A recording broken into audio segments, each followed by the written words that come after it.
everyone, and welcome to Timeless with Julie Hartman Live. Happy Tuesday, everybody. It's Tuesday, April 2nd, 2024, to be exact. We are past April Fool's Day, thank God, and I didn't see many, if at all, shenanigans from Sean McConnell yesterday. By the way, hello, Shanzi. Welcome. That's a great word, shenanigans. Oh, that's what you're all about. I'm truly shocked that you didn't pull anything yesterday, but I'm still skeptical about this week. I feel like every week is an April Fool's week for you, so I have my guard up about that. 844. Gosh, I thought I had it by heart. 844-861-5537, 844-861-5537. One of these days I will be able to say that without looking at my notes, but please do call in about any subject, especially if you want to challenge me. I often say when I guest host for Dennis Prager or Brandon Tatum or Mike Gallagher on the radio that if you have a qualm or you have a criticism, I will take your call first. So there it is. 844-861-5537. And as always, you can use the chat, but just keep it classy is our rule here on Timeless. We have three big topics today. First, of course, this hate crime, hate speech law that is taking effect in Scotland. That has certainly made the rounds on Twitter over the past 24 hours, so we'll be talking about that. Second is this Florida abortion ruling. The Supreme Court in the state of Florida officially ruled on an existing statute with regard to abortion, and then a subsequent ballot provision that Floridians will be able to vote on if they decide to make abortion a constitutional right in the state of Florida. So we'll be discussing, all of those lies about how Florida is a Handmaid's Tale-like state. It's a woman-hating state. And then if you actually look at what happened with this ruling, it's both very reasonable and very democratic. And then, as our kind of timeless, non-political, non-newsy segment of the show today, I'm so pleased to be interviewing Joshua Becker. Joshua Becker is a self-described minimalist, and he has a YouTube channel and a blog that is called Becoming Minimalist. He has fantastic, just 5 to 10 minute clips on ways to simplify and declutter your life. He's also the author of 2 fantastic books on this subject. So that's the agenda for today. And as always, you can email me at julie@julie-hartman.com. I love hearing from you. I've been getting fantastic emails recently. And although I can't always respond to them, I do promise you that I read them and I take them very much to heart. And finally, before we dive in, I do want to publicize this book one more time, Elevator Pitches for God. 70 authors contributing 500 word or less, so that's 1 page, blurbs on why they believe in God or why they think God is necessary. It is a totally life-changing book. And I'm not just saying that because I'm featured in it. I don't get a penny from this book. It's an independent project. I get no money from it at all, but I have been flipping through it and reading it. It is so interesting. Elevator Pitches for God. Okay, let's start off with Scotland. Oi. So back in 2021, Scotland passed this hate crime law that's called Hate Crime in Public Order Act of 2021. But it took effect, I believe, either yesterday or today, which is why it is making the news.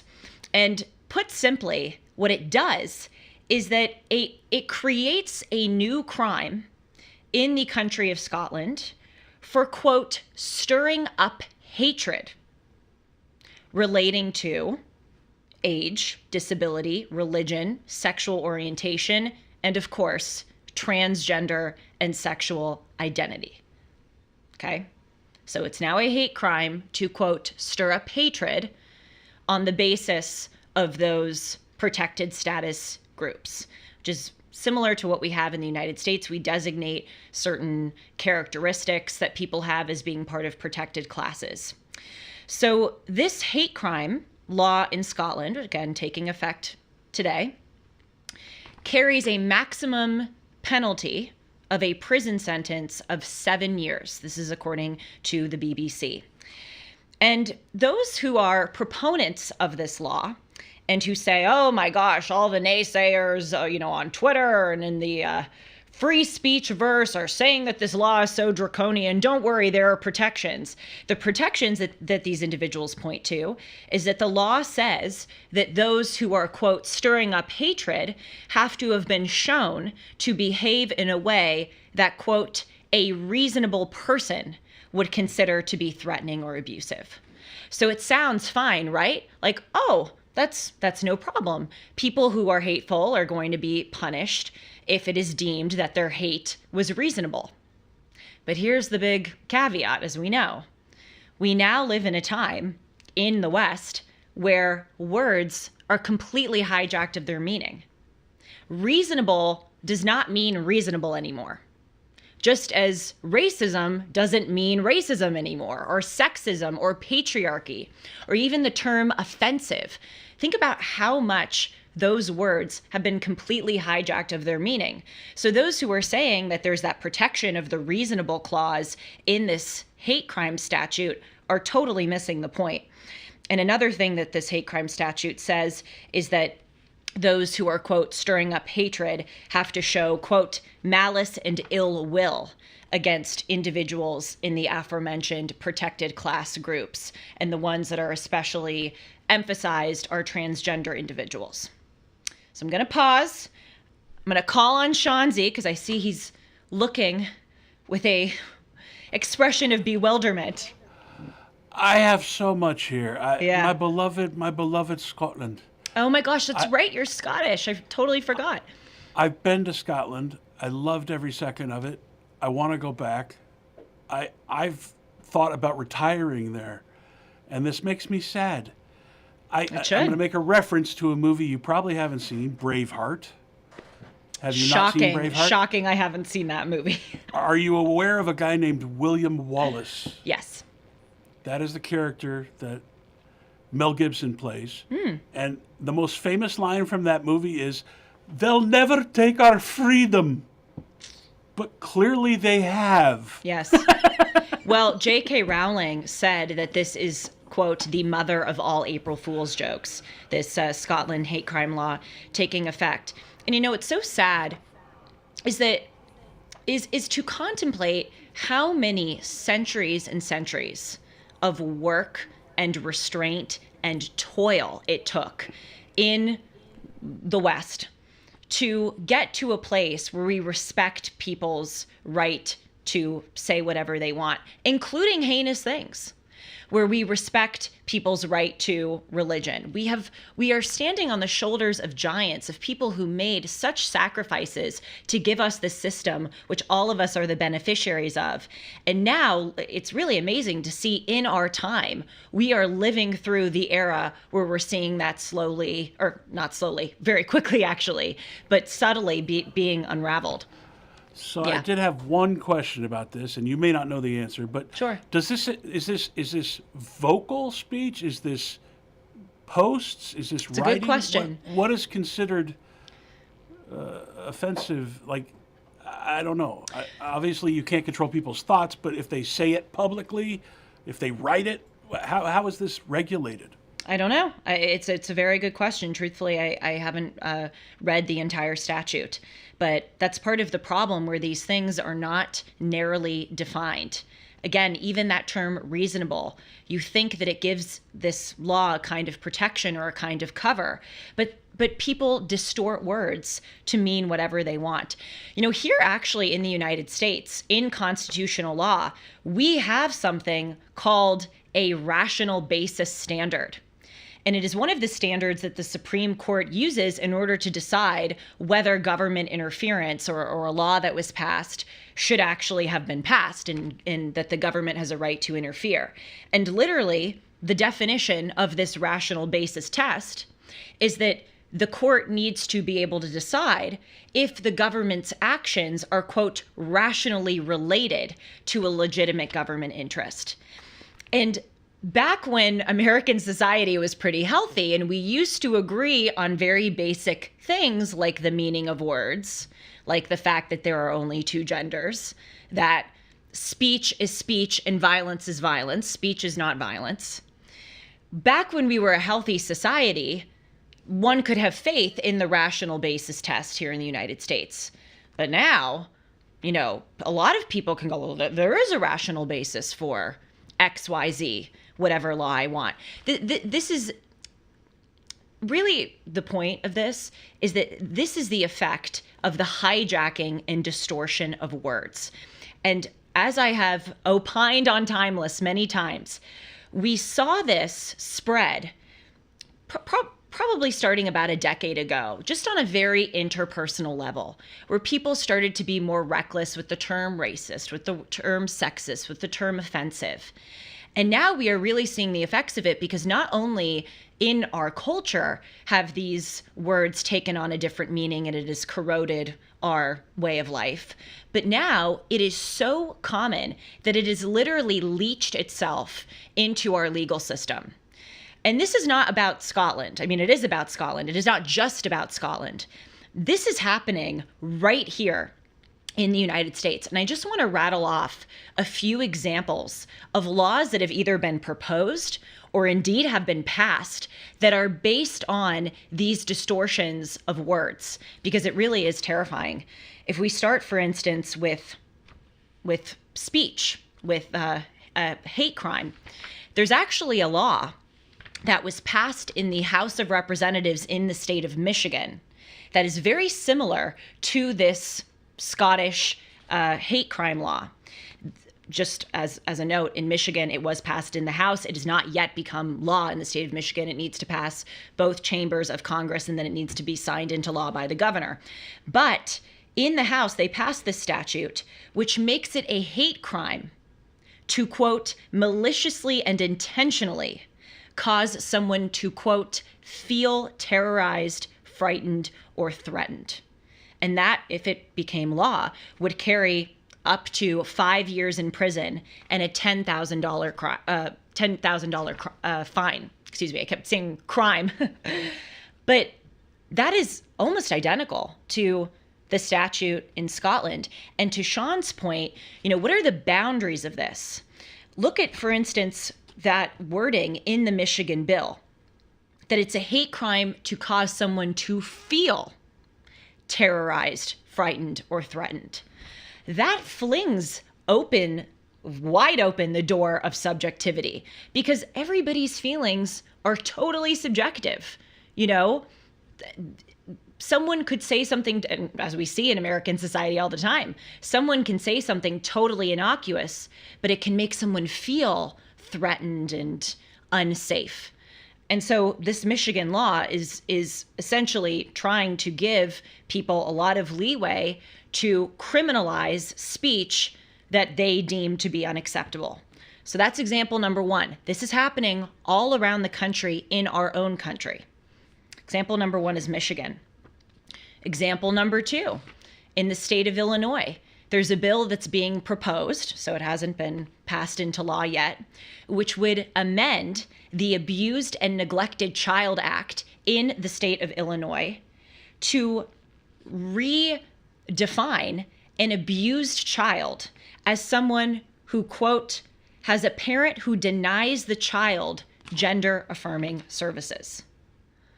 That is not what the word abuse means. Actually, this is where our society is so Orwellian, and I talk very often on this show about the inversions. Good is evil, up is down, left is right, men are women, women are men. I mean, denying your child gender-affirming services is not abuse. It's actually the opposite of abuse. It is protecting your child from making a life-altering decision that at that age they are not of the right, mature, fully developed mind to decide. But nevertheless, they're trying to amend this act to say that an abused child is one whose parent denies them these services. And that means that if it is passed into law in the state of Illinois, Child Protective Services would be able to take a child away from his or her parents if that child does not get the gender-affirming services because their parent tells them not to. Absolutely insane. That's example number two. I'm just going to rattle off a couple more. And trust me, I'm giving you the abbreviated version, but this is so important. People don't know about this, because shocker, the mainstream media doesn't publish very many, if at all, articles about these things. So when people hear conservatives talk about the hijacking of language or about the distortion of our laws, they go, oh my gosh, those, crazy right wingers, they're such conspiracy theorists. It's not a conspiracy. It's happening right now. This is a law that was passed in the state of Washington. It redefines what the term compelling reason means. So this law in Washington state says that state shelters, which take kids who run away from home, these state shelters do not have to report to parents that their child ran away from home and is in that state shelter if that parent, you guessed it, denies that child gender-affirming care or gender-altering surgeries. This is a law in the state of Washington. And they list that denial of gender-affirming care as a, quote, compelling reason for the state to not notify the parent of the child's running away from home. That is not how we used to understand compelling reason as a term to mean. It is certainly a compelling reason if the child runs away from home to not notify the parent, if the parent is hitting them, if the parent is starving them, if the parent is torturing or neglecting them. That's what the compelling reason used to be understood as, not this denying gender-affirming care. It's terrifying. I'm going to go on. And again, I'm totally giving the abbreviated version, but I'm seeing in the chat that it's resonating. And really what we have to do is arm people with these facts because people don't know about this. Here's another one. Here in my home state of California, the state where we're filming this show, there was recently a law that was passed, you probably are aware of it, about gender-neutral toys, where a department store that has 500 or more employees is now mandated by the state to have a gender-neutral toy section instead of just a girls section and a boys section in the toy store. Guess what law they used to justify that government intervention? The Unruh Civil Rights Act. The Unruh Civil Rights Act was a law that was passed in 1959 in the state of California in order to, desegregate, public accommodations and businesses, and to give Black Americans equal rights to white Americans when Black Americans were being denied equal rights. The whole point of civil rights statutes and discrimination statutes is not so that a department store can have gender neutral toy section, but you see that what these individuals do is they try to push their political agenda and they leech onto these words like compelling, reasonable, abuse, discrimination, and they totally distort the meaning of those words in order to get what they want. So it's not just with the gender-neutral toy section in California. I'll give you another example. The California Department of Education says that it is, quote, discrimination for a school district to notify a child's parents of that child's gender transition. There's a school district in Sacramento which recently passed a law or a policy in that school district which said that teachers had to notify the parents if the child comes in and says that they're a different name or has different pronouns or is a different gender. And the California Department of Education threatened a lawsuit against that school district saying that it was discrimination for them to do so. I'm going to give one more example, and this one is a real zinger. I recently did a show on the various statues all around the country that have been torn down over the past really 3 to 5 years, but especially, of course, under President Biden's time in office. The Thomas Jefferson statue in New York City Hall was taken away. The iconic bronze statue, which was in front of the American Natural History Museum in New York, was hauled away. And then there was another one very recently, the Arlington Reconciliation Monument at Arlington National Cemetery was heisted out of there. And I showed all of these clips on the show, which are so chilling, of these cranes coming in and removing these parts of our history. And of course, there's this big debate about Confederate statues, or statues which celebrate and glorify slave owners in the Confederacy. Putting that aside, there needs to be a objective and consensus among the American population building provision of how those statues ought to be dealt with, whether they should be removed, whether a plaque should be installed. I happen to be a proponent of the latter because I think it's actually very important for us to see our history and our ugly past. I want to keep Confederate statues up, not because I want to glorify the Confederacy, but because it is so it makes such an impression on a person to go about their everyday life and see that right here in the United States, Confederates marched here, etc. Okay, but you understand my point that we need to have some kind of consensus about these statues. Well, here's how they're dealing. They, meaning the government, is dealing with the tearing down of those statues. In 2021, there was an act that was passed called the National Defense Authorization Act. And you'd think, National Defense Authorization Act, what are they going to do? Increase spending for our defense, building more weapons, more infrastructure, getting more recruitment for more troops. That's what you would think the act would be about. Well, the act empowered what's called a naming commission. And it gives individuals in that naming commission the power to, quote, remove all names, symbols, displays, monuments, and paraphernalia that honor or commemorate the Confederate States of America. And they say that the reason for that naming commission to have that power is because it is in the interest of the U.S. national defense. So national defense doesn't anymore solely pertain to, as I said, weapons, soldier recruitment, military bases, etc. Defense has now moved into the category of deciding what statues stay up here in the United States. It's happening. It's not a conspiracy theory. All over the country. And a healthy society obviously rests on truth. And truth is promulgated through precise language. And that's why, speaking personally for a moment, in my everyday life, I have really endeavored to be so careful about the language that I use to describe things. Even, if I'm going through something that's hard, I will make sure to not say, I'm going through something traumatic. I'm tempered with my words in that category.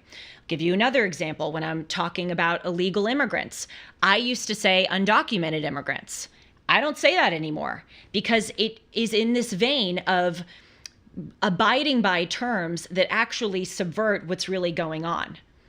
Illegal immigrant is a more precise way of describing such individuals than undocumented immigrant, because actually, ironically, many of these individuals are in fact documented. We know that many of them are in the United States. They're listed as having pending asylum hearings, even if those individuals don't show up to asylum hearings.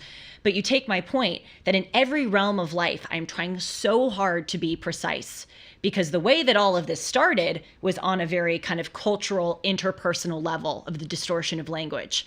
And I hope the way that it ends is for us to reel it back and be very, very careful with what we say. Let me see the chat. Do you mind if we put it up here? Because it's a little too far away. A little behind the scenes. I have a screen right here that you guys can't see off camera, but I guess I need glasses because I can't read that far. Yes, seeing here what you are all saying. Julie, I've been looking at this this Scottish Parliament thing. There's a lot of interesting things here. Like, it was passed almost 3 years ago. Yeah, in 2021. But they've been wrangling over its implementation. It's kind of vague, and people can report alleged offenses anonymously. Mm-hmm. And while certain gender and sex things are protected, actual women aren't protected, and they expect to have a separate misogyny law in due course following this. I found that to be interesting. Also, there are things that are protected, like including specific guarantees that people can still ridicule or insult religion. Good To work, harken Sean. back to yesterday's show, I am so interested. I have to believe the majority of Scottish people are not for this. Right, but you're totally right, and I would venture to say that many Americans are not for the many things that I just talked about.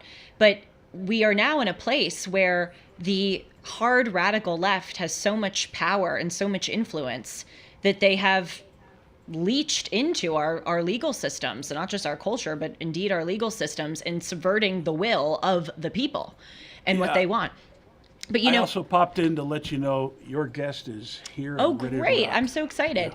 Yeah. A final thing I'll say on this before we get to the guest, and then afterwards we'll talk about Florida and the new abortion ruling. But I, on this show, a few months ago, interviewed Richard Hanania, who wrote this fantastic book called The Origins of Woke. And it was totally unexpected I read the whole book, and I was surprised by the way that he went about it, because I thought, it's, he's going to talk about the, influence of people like Rousseau, who said that humans are basically good and it's society that corrupts them, or he's going to talk about the influence of Marxism, etc. He actually didn't take a philosophical route in this book. He took a legal route, and he explained how many of these classifications, and you just reminded me of it, Sean, when you were talking about how women are not in the Scotland laws classified as a protected class. He talked about how kind of sloppily these protected class groups were made. And he also went into this big discussion about the way that the US government makes classifications based on race, like how they have come up with terms like AAPI. Think about that term AAPI, Asian American Pacific Islander, or even like the term Black. There are many different countries in Asia. There are many different countries in Africa. It refers to, these racial groups as a monolith, and draws a huge circle around a massive geographic area, and essentially says that if you're in, or your ancestors are in the confines of that geographic area, then you have this term and you're, subjected to these protections. So just wanted to throw that out there if you're interested. Very, very good book about the legal ways that this wokeism has been in our country for quite some time, and I'll certainly follow up with it on a Timeless episode.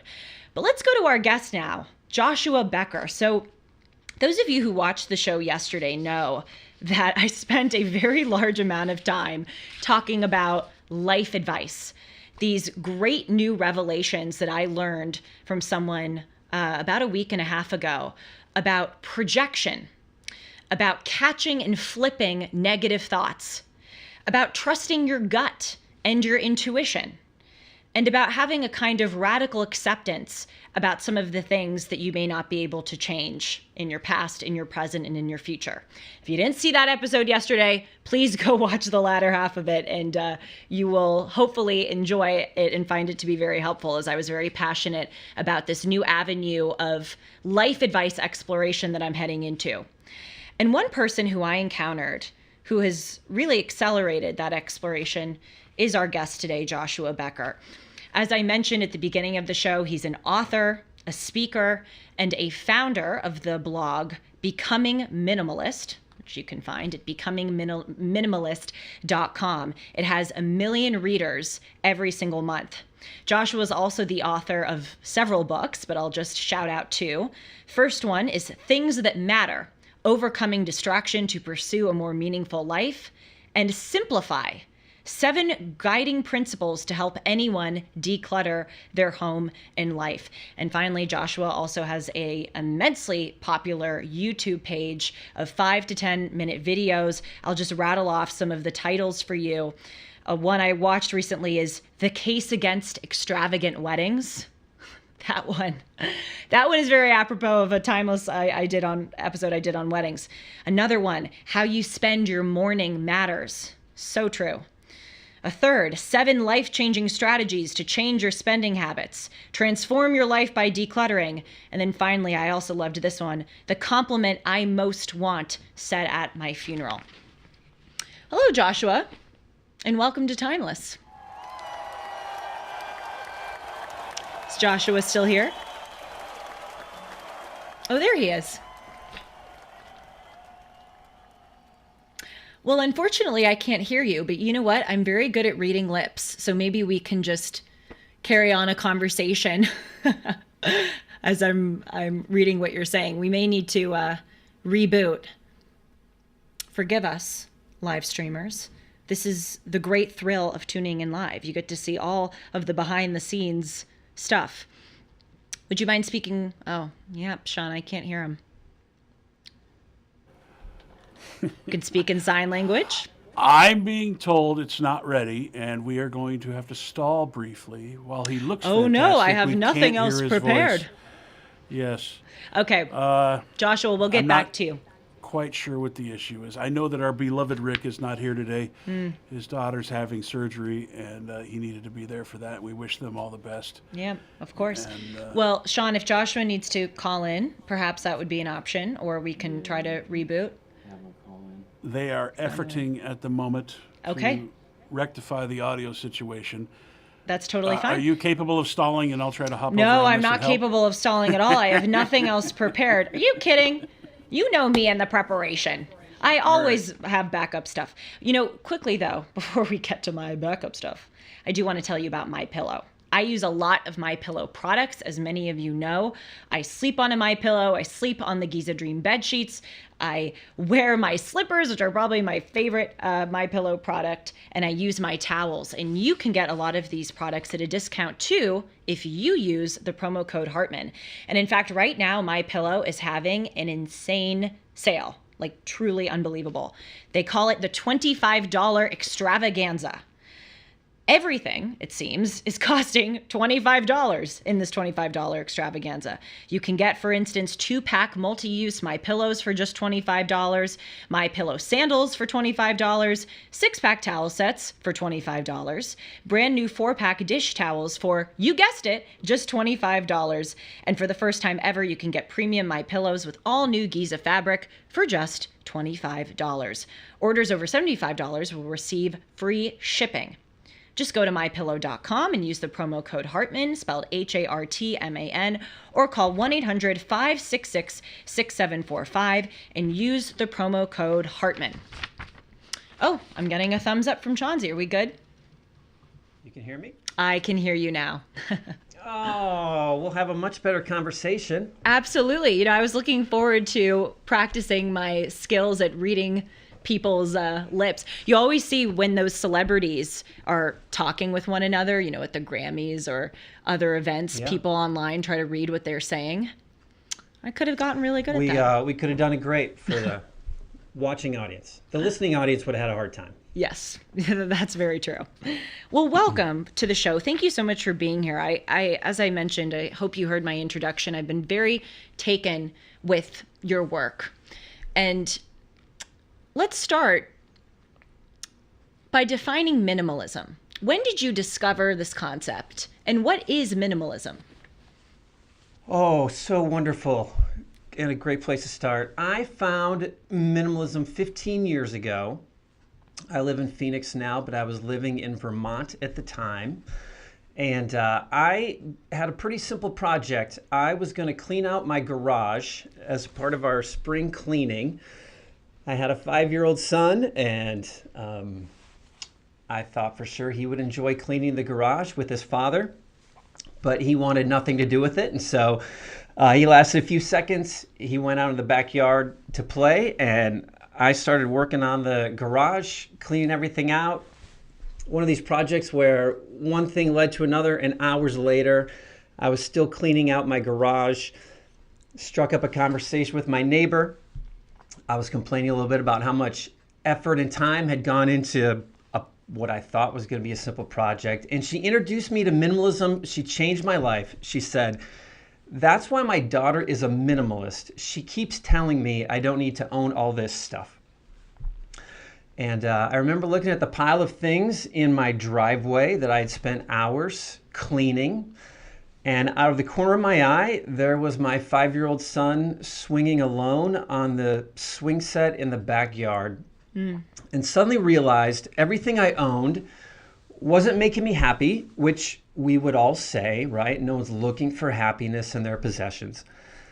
But what I noticed was that all the things I owned were actually taking me away from the very thing that did bring me joy in life and meaning and purpose and significance. And so for me, that was the start of deciding to live with just the things that I need to own and get rid of everything else that was just distracting me from happiness and meaning and purpose in life. Why do you say that those superfluous items, those extra items that you didn't need, were taking away from the things that really mattered to you in your life? In that moment, it had taken up the entire morning. It had taken hours of organizing my garage, organizing my stuff, at the expense of time that I could have been spending with my son. So in that moment, it was, hey, I just want more time in my life. If I didn't own as much stuff, I wouldn't have to waste so much time taking care of it. But as we began owning less, I started realizing that, hey, like we waste a lot of money buying stuff we don't need. We waste a lot of energy chasing after things that we don't need, not to mention all the time when we bring them home to clean and organize and manage and maintain and repair. I found that owning less brought less stress in my life. It allowed me to own higher quality things if I was going to own fewer things. I've come to the understanding that we don't really realize how much of a burden our possessions have become until we begin to remove them. Randy Alcorn says it this way: every increased possession brings increased anxiety onto our lives, and he's absolutely right. You know, this is such a seemingly obvious, but totally not obvious insight that you're making here, where we think that the more that we have, it enriches us.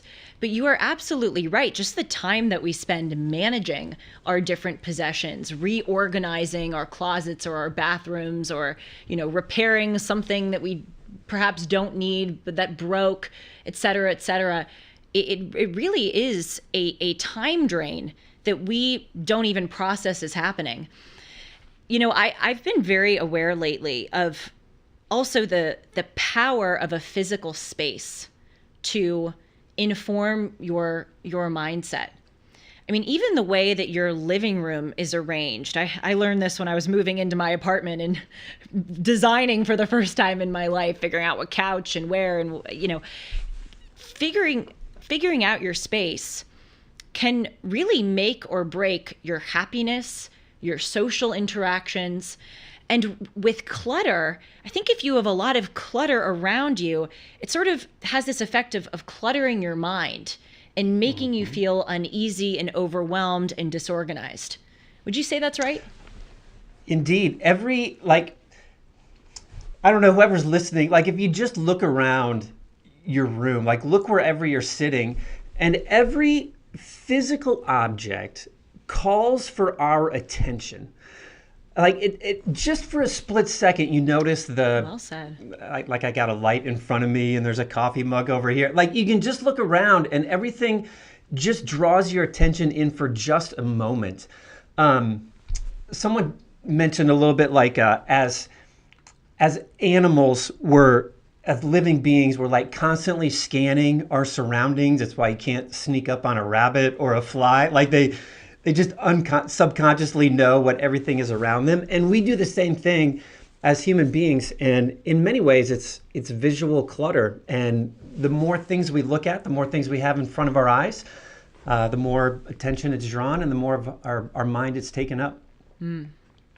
So I'm curious, And I'm seeing a little bit of it here with the background of your room. What does your room look like? What does your house look like? What are the items that you've gotten rid of and why? And what are the items that you have kept and why?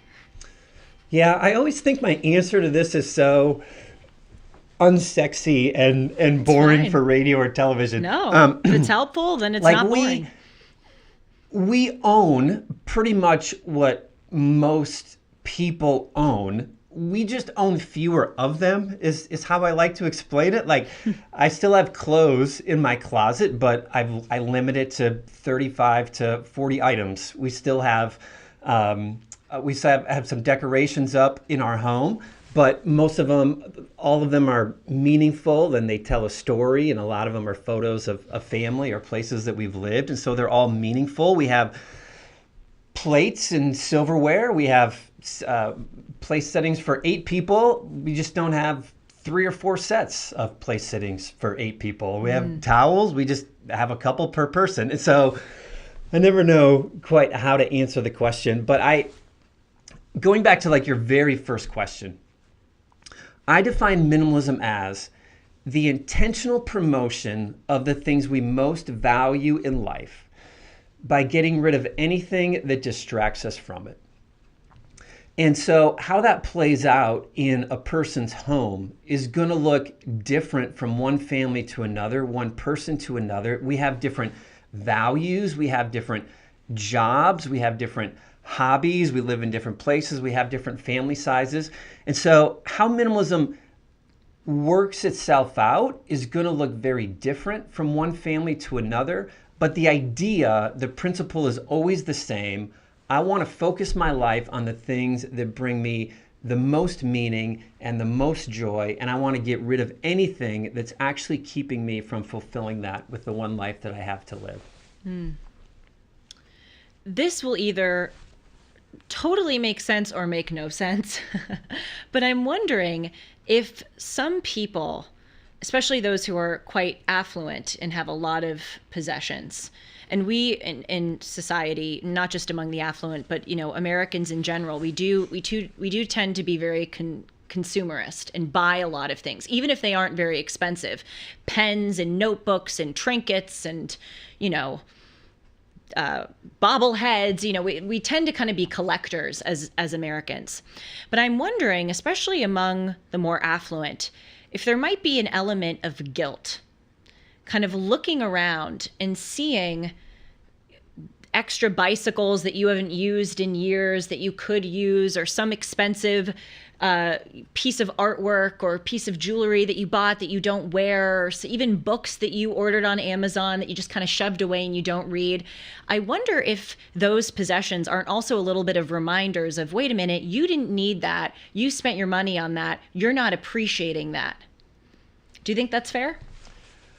Yeah, as a matter of fact, it's one of the first questions that comes up in people's lives as they decide to get rid of the things they don't need, and whether they're going to pursue a minimalist life full on or just want to declutter their home and declutter their things a little bit. We begin to wrestle with, well, it's hard for me to get rid of this because I spent a lot of money on it, or I lived in this version of myself that I was going to read this book, that I was going to go biking with the family, that we were going to do a bunch of camping, and it just never materialized. And so guilt is a really difficult one. And I love the way you framed the question, because we don't overcome the guilt by staring at those bikes every time we go out to the car, or staring at the bookshelf of books that we didn't read. We overcome that guilt, I think, by removing those things from our lives so that we can walk more fully in the person that we are and want to be, rather than the person that we thought we were, if that makes sense. And certainly, I think the more money we spent on an item, the harder it is to get rid of. But I like to say just because you spent a lot of money on a mistake doesn't mean you need to cling to it forever. So what would you recommend that people do? I mean, I'll give you an example.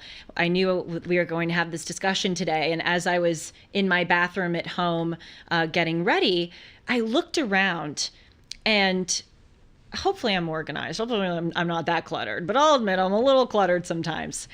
And I looked around at my shelves and my counter, and I saw I had, 3 bottles of face wash, some, an extra toothbrush, this moisturizer, this extra thing of shampoo, a million Q-tips, these, makeup wipes. And I'm looking at all of this, and I'm feeling so grateful that I have such material abundance. I'm feeling so guilty that I have such a material abundance. But I'm looking and I'm thinking, I want to declutter this, but I don't want to waste what I bought. So what would you recommend that people do who are in a similar situation? Do you donate? Do you use what you have? Yeah, very different. I think consumables versus non-consumables can be different. If you're still going to use the face wash, if you're still going to use the moisturizer, then make the decision that I'm just not going to buy any more until I get through these.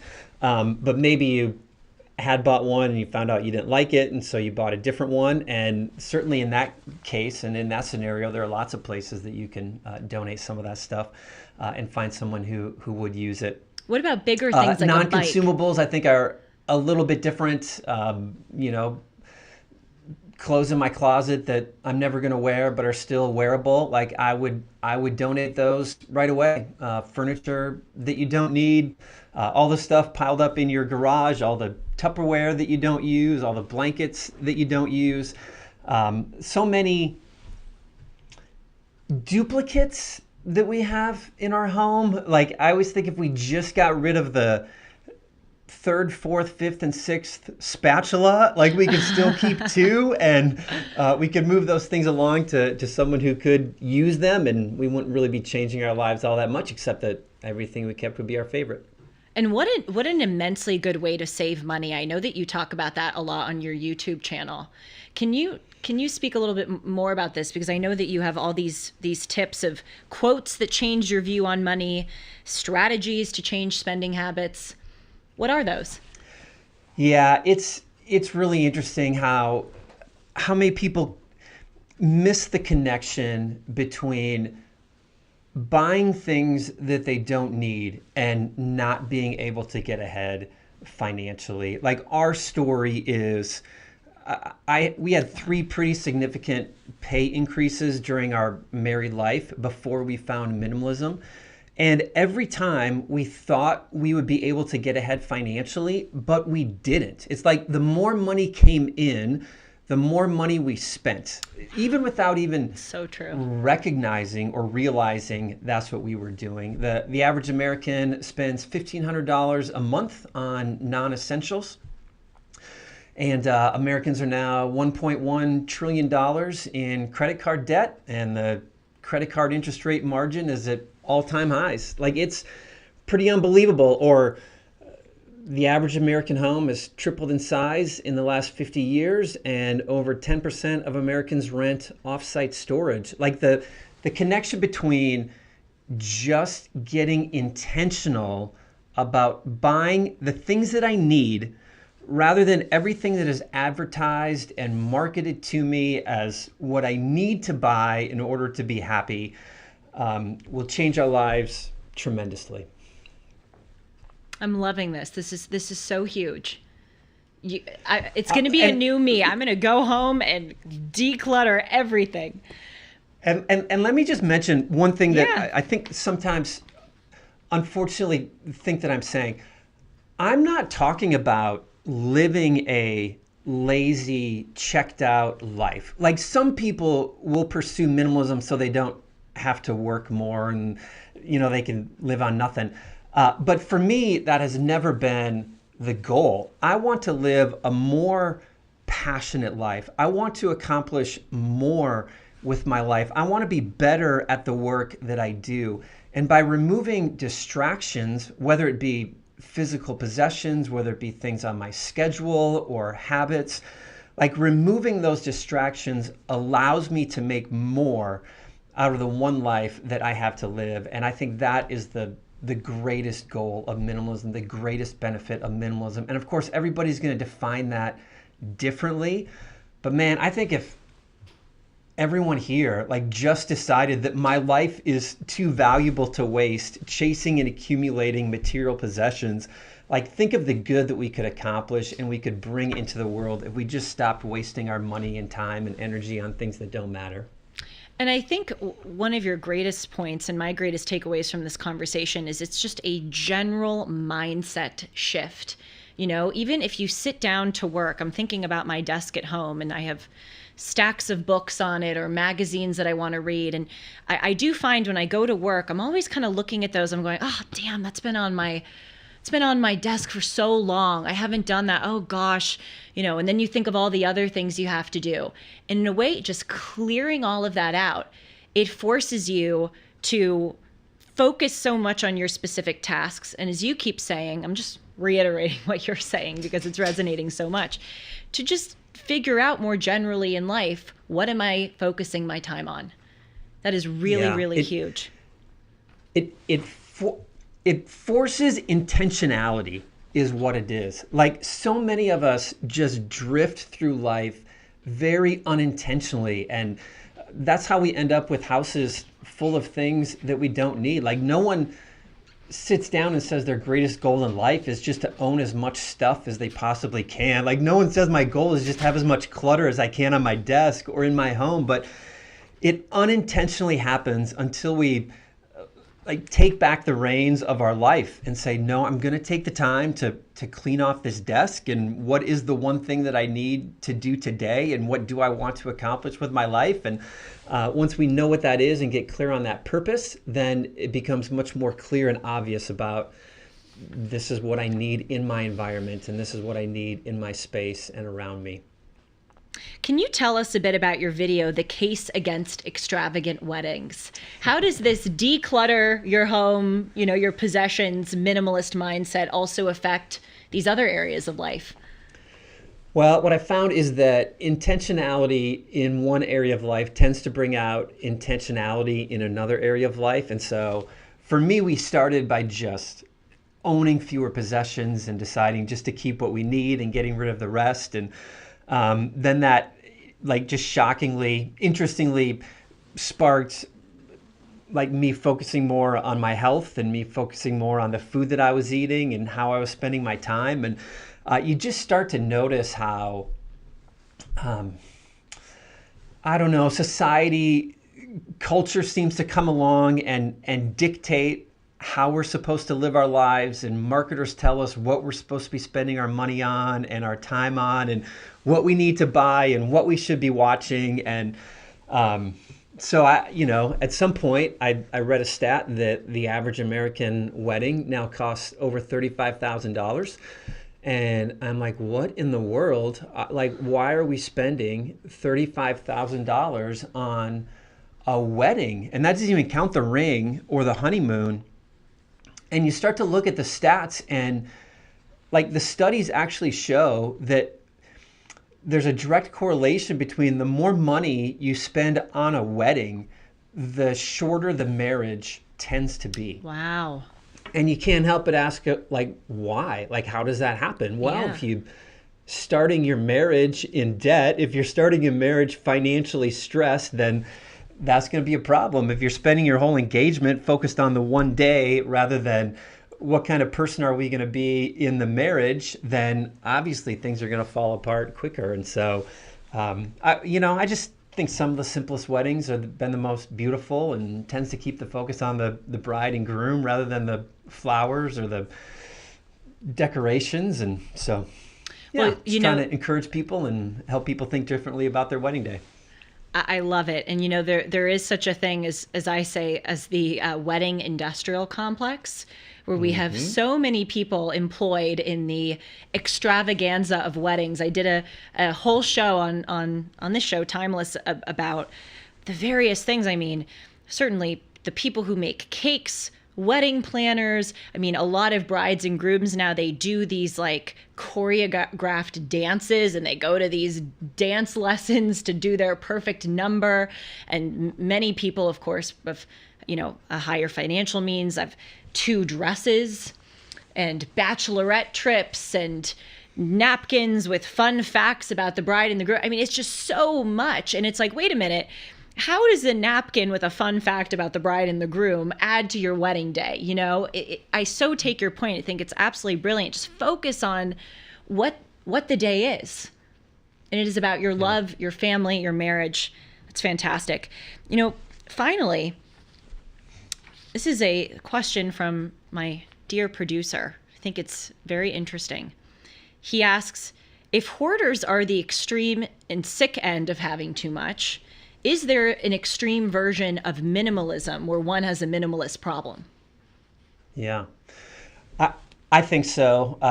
Two ways, really, I think of this. Number one, my illustration of, hey, I am going to become a minimalist so that I can be a deadbeat, and so I can sleep on the park bench and I don't have to contribute anything to society. Like, I think that is a problem. I think that is the wrong way to apply minimalism. We all have gifts and talents and skills and experience, and we should be using who we are to better society and better people, and use our giftedness. This is work, right? This is work. We love others by doing something good for them and serving them. So that's one extreme of minimalism. The other one is certainly you find people who are trying to live with just 10 things or 15 things or 30 things and 100 things, and like I can see it as like an experiment for a little while to like really challenge your assumptions about how much you need. But how I tend to think about this is, my goal in life is that I don't want my possessions to be a burden either in too many or too few. And when we own too much stuff, it distracts our life from more meaningful pursuits. And if we own too few things, that we can't live our fullest life, that we can't reach our potential or our purpose, then I think that's also a problem as well. Thank you so much, Joshua, for your time today. It's been so interesting talking with you, and I'm very, very appreciative of all of the wonderful advice you have. And I'm telling you, it's going to be a new me. I want to do like a before and after picture of my apartment, before this conversation and after. And send them over. I'd love to see them. Have me back to do the before and after photos. I would love that. You're welcome back anytime. And before we close, I just want to acknowledge something, because I'm seeing this in the chat. This is obviously a first world problem. The fact that our clutter, our possessions are distracting us. I mean, I think of so many people around the world who don't even own a toothbrush, who don't have access to clean water. Of course, this is a first world problem. But still, just because it is a first world problem doesn't mean that there aren't elements of it that are truly diminishing our lives. And in fact, if we want to be grateful for our first world life, we shirk some of this materialist obsession and overconsumption in order to do that.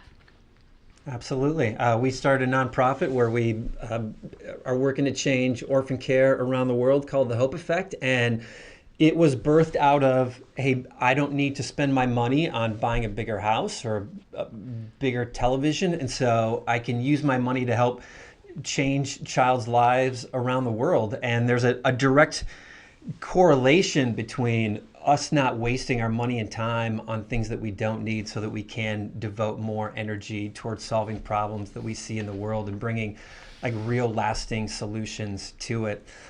Certainly in terms of, I have too much and I need to declutter, is a first world problem. But even around the world, the idea of, hey, I don't need to own a really big house to be happy. I don't have to have a nicer car to be happy. Certainly there's extreme poverty, which, there's questions of its own. But even someone living in poverty who thinks happiness looks like, hey, I'm going to own all this stuff and then I'm going to be happy. Great point. I think is misplacing where they're pursuing happiness. And not that we want anyone confined to poverty, but like even at that level, if I don't have to declutter to get to minimalism, I can still see the world differently and not unintentionally buy into the thinking that happiness is on the other side of this next purchase. Like happiness is us living our best life, pursuing things that matter. Finally, I know I said final question, but you just You're all right. Ignited something in me. Where do you think this came from? This idea that we need all of these things to be happy. Was it always this way in American society? In your judgment? I think it is a human issue to be greedy, selfish, jealous. I don't think it's just an American problem that we would be focused on ourselves and accumulating as much as we can. I think throughout history you see that being the case.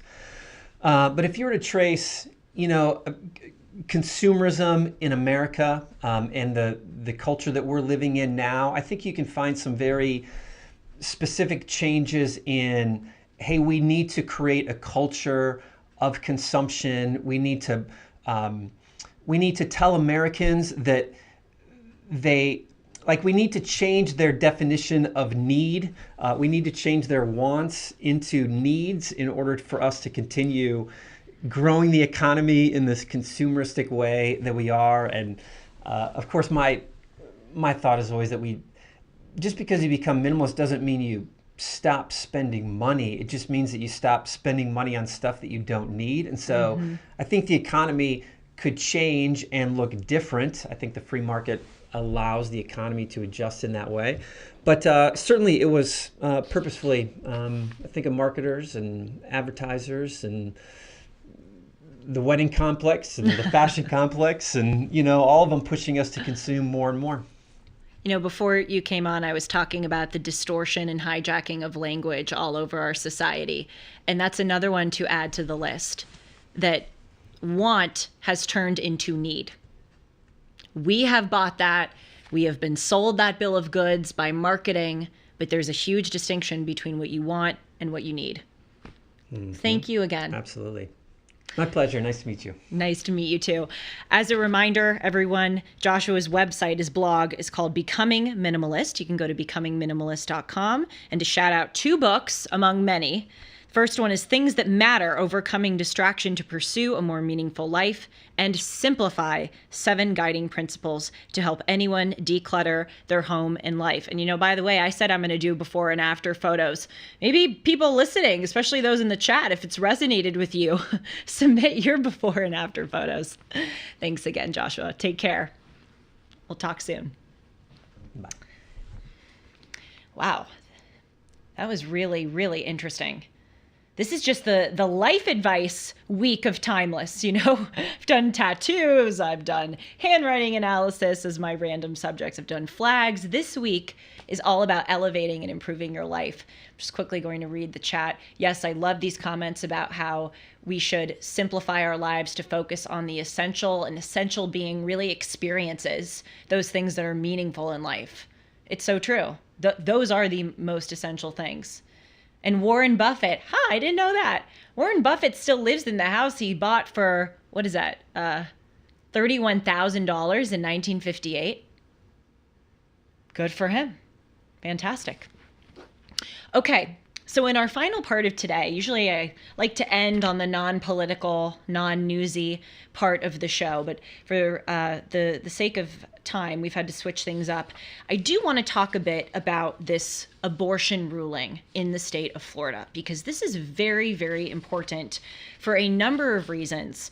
But the principal one being that we are, 5-6 months now away from the 2024 election. And one of the biggest talking points of the Biden-Harris re-election effort is abortion. They are saying Republicans are going to take away the fundamental right of women, that Republicans are going to push even further than that and strip more rights away. It's also ridiculous. Just to give an example, Kamala Harris recently, our lovely vice president, was in Wisconsin at a abortion rally. And she was standing in front of this big banner that said, "Trust women," on it. Which, by the way, one of the things that irks me sometimes about this abortion conversation, and as many of you know, I'm conflicted on the subject of abortion. I wouldn't call myself a pro-life absolutist or a pro-choice absolutist. It's something that morally and certainly legally I'm very conflicted about.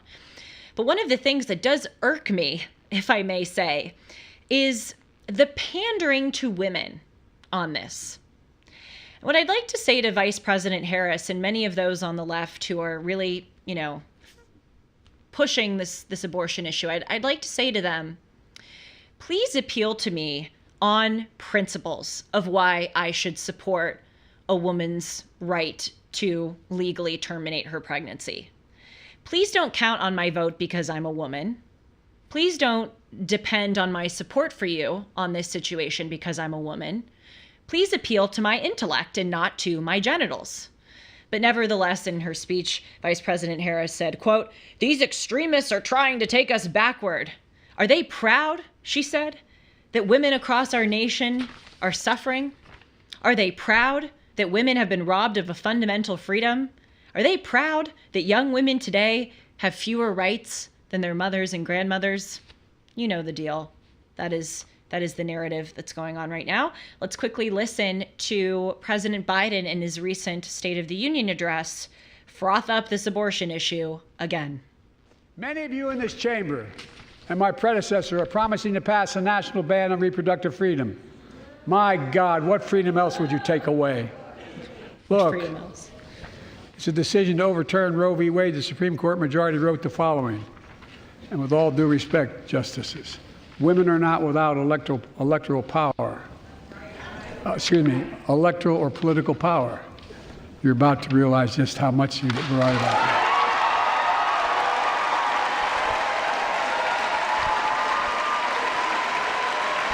Clearly.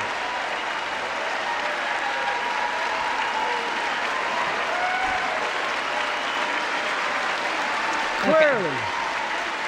You know, the point of this discussion today is not to make a case for or against abortion. I have done that in other episodes. I've talked about how I'm morally and legally conflicted on this subject. The point of this discussion is to show that, yes, there are certainly some people in this country who are trying to pass a national ban on abortion, who do, in some ways, have very extreme views on, abortion and IVF. Okay, we've seen some of that. But there is this whole narrative that Republicans and pro-lifers are these radical extremists. Before I even continue with that, being pro-life is not extreme. I think denying a woman an abortion when it's affecting her health is, of course, extreme. But being pro-life is not extreme. I may be conflicted about that issue, but I recognize that those who are pro-life are advocating for the dignity of a human life. I mean, that is one of the most noble positions that a person can take. Those pro-life individuals are fighting for voiceless, defenseless human beings who have not been given the opportunity that all of us have, which is the blessing of a life. So pro-lifers are not the ones I'm calling extreme. I'm calling the, people who are saying in the case of the life of the mother being threatened, no abortion, that is extreme. But let's look at Florida, because Florida has been one of the main points of discussion that the left has used, that Ron DeSantis is this, evil, Handmaid's Tale-esque, woman-hating figure, and Florida is going to have this big bad ban on abortion. Let's look at what was just passed and see if that accords with the narrative. So yesterday, the Florida Supreme Court upheld a law that was passed in the state of Florida that banned abortion at 15 weeks. There was a challenge to that law. They said that it was violating the Florida state constitution, and the Florida Supreme Court ruled no, there is not a right to abortion enshrined in the privacy provision of Florida state's constitution. So that 15-week ban, that law, is in fact constitutional and still stands. But also, since that law, which banned abortion at 15 weeks in the state of Florida, there was a new law that was passed that is called the Heartbeat Protection Act, and it actually created a 6-week ban on abortion. And so by the Florida Supreme Court approving of or deeming it constitutional, the earlier 15-week ban, now that a new law has been passed with a 6-week ban, that new law is scheduled to go into effect in the next 30 days on May 1st. So essentially, the Supreme Court of Florida said that the 6-week ban on abortion, the new law, is going to take effect. It is constitutional. Now let's pause for a moment. A 6-week ban on abortion is very different than a national ban, is a total ban on abortion. 6 weeks is different than total. That's number one.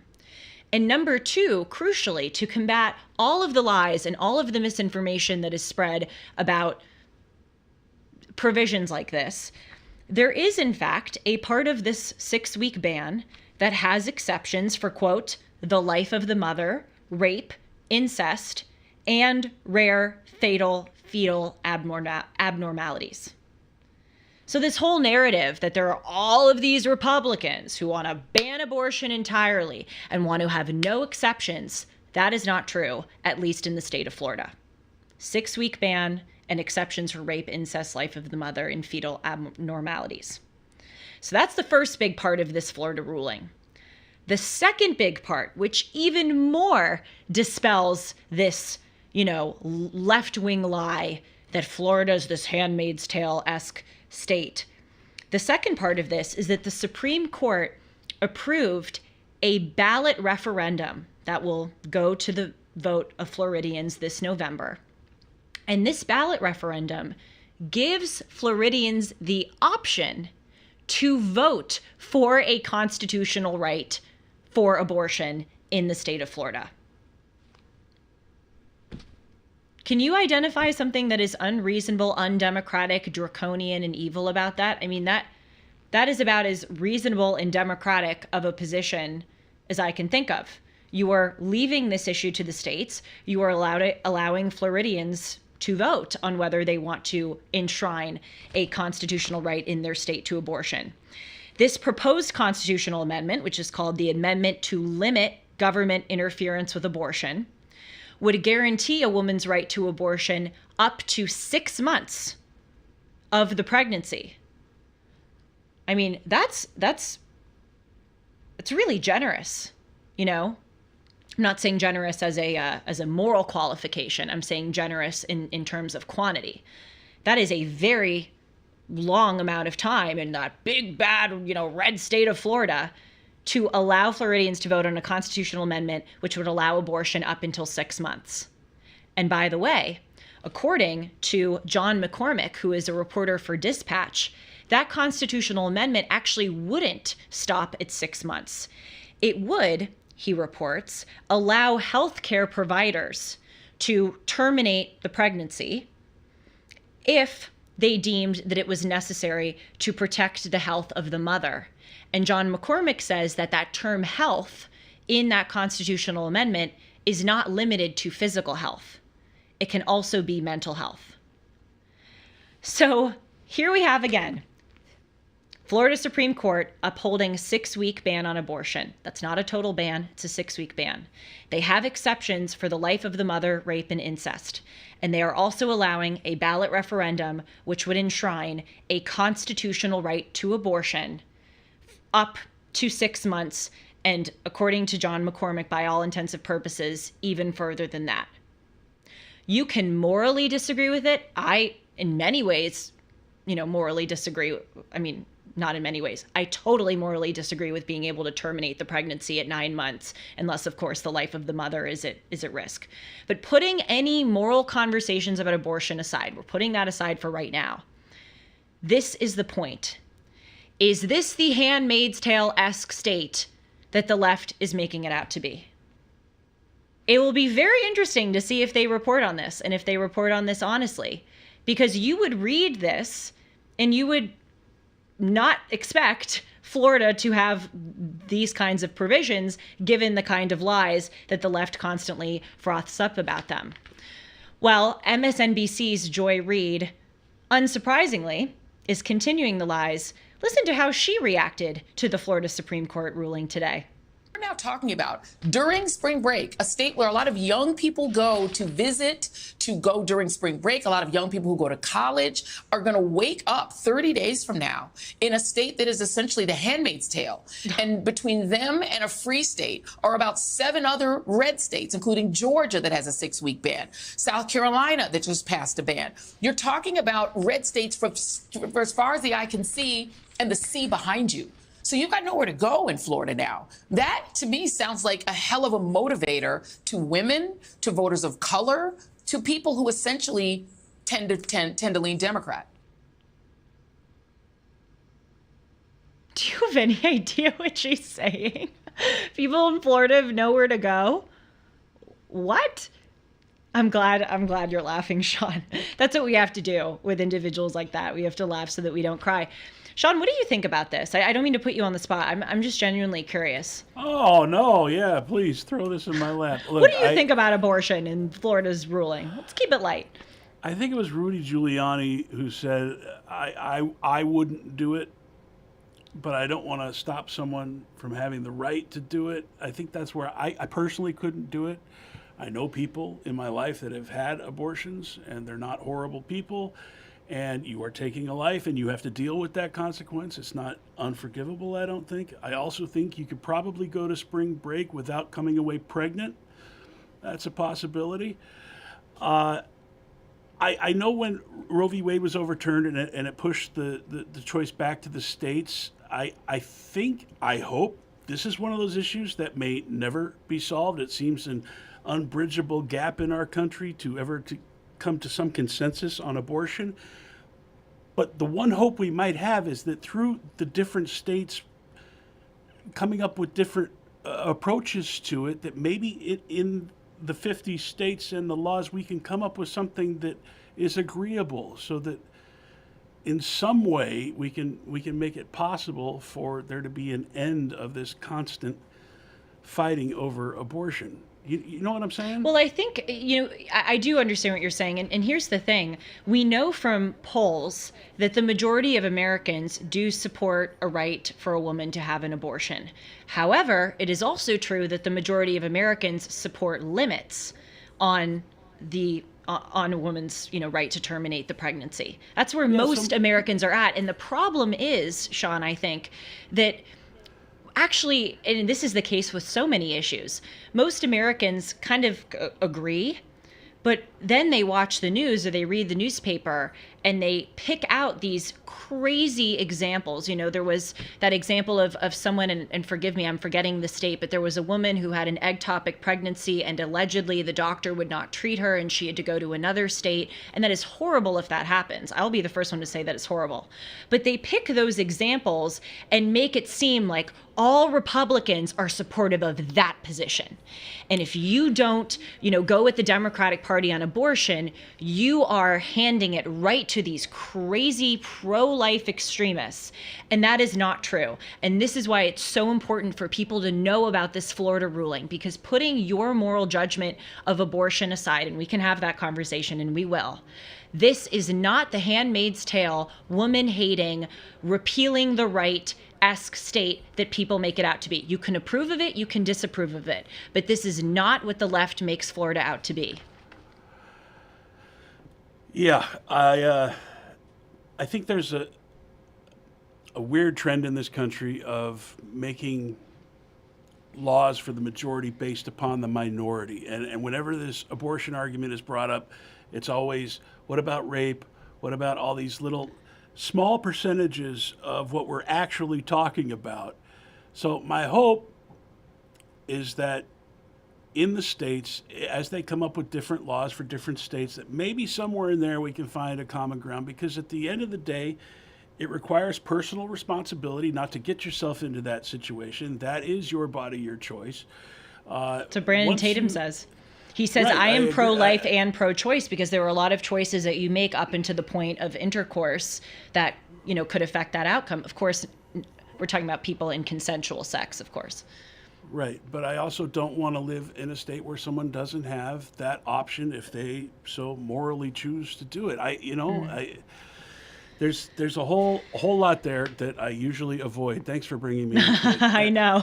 And I haven't Putting seen The you on the spot. Handmaid's Tale. I haven't either, but I've read don't- about it. Apparently, it's like what would happen if we had a right wing Bible. It's this whole Christian nationalism, right wing fascism in America kind of vibe. That's how I understand it to be.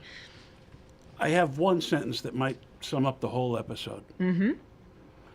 My clutter, my choice. Oh God.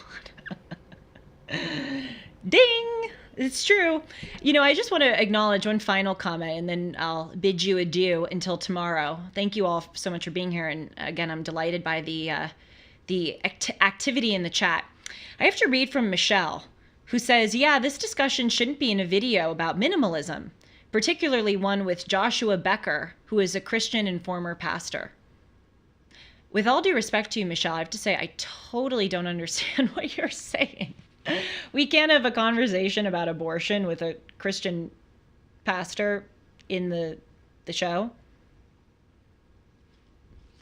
Just wanted to throw it out there. I tend sometimes to see comments like that. That's the only reason I'm flagging it fairly often, and I just want to understand.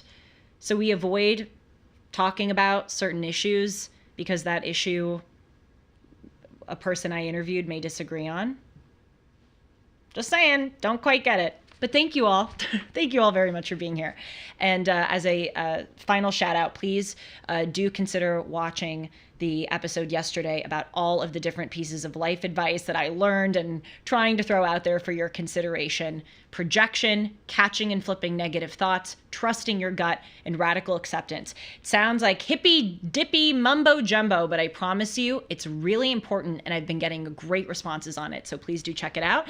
And I'll see you tomorrow right here on this YouTube channel at 1 o'clock Pacific, 4 o'clock Eastern for another Timeless Live. Take care. See you soon.